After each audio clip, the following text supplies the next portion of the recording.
Hello, আসসালামু আলাইকুম guys. আসলে আজকে আমার মাথায় টুপি নাইকা, মানে অনেক গরম, তো টুপি দিলে মাথাটা ঘেমে, মানে হাওয়া ঢুকে না, ঘেমে আমার একটু সমস্যা হয়, যার কারণে আমি আজকে মাথায় টুপি দেই নাই।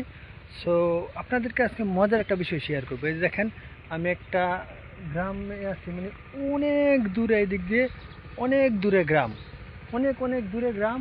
আর মানে বনদের গ্রামীণ ভাষায় যাদেরকে বন বলে, মানে এখানে শুধু ধান চাষ হয়, ঠিক আছে। যে বনদের মাঝখান দিয়ে একটা রাস্তা, এই দেখেন কত দূরে দূরে গ্রাম, বনদের মাঝখান দিয়ে একটা রাস্তা।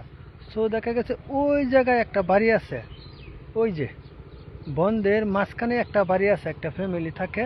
সো আমি এখান দিয়ে আমার এই যে কসমেটিকের সাইকেলটা নিয়ে আসতেছি, আসার সময় তারা আমার দাঁড় করাইছে যে তারা কিছু রাখবে।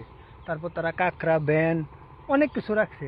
রাখার পর তাদের কাছে আর টাকা নাই। মজার বিষয় হলো, তারা তো 200 জন ধান চাষ করে চলে, হাঁস মুরগি পালে, ডিম বেচে, এই ধান বেচে, এই আনাজ তরকারি এগুলো করে চলে। তাদের কাছে আসলে ইনকামের এছাড়া অন্য কোনো রাস্তা নাই। সো তারা আমাকে কী করছে জানেন, প্রায় 200 টাকার মতো জিনিস রাখছে, রাইখা দেখেন আমাকে ফি দিছে। এই যে তারা আমাকে মুরগির ডিম দিছে, মুরগির ডিম দিয়ে টাকা শোধ করছে। এটার ভিতর মুরগির ডিম রাখছি। আবার দেখেন কীভাবে দেখায়, এই দেখেন এখানে তারা আমাকে ঘরের হাতের চাউল দিছে।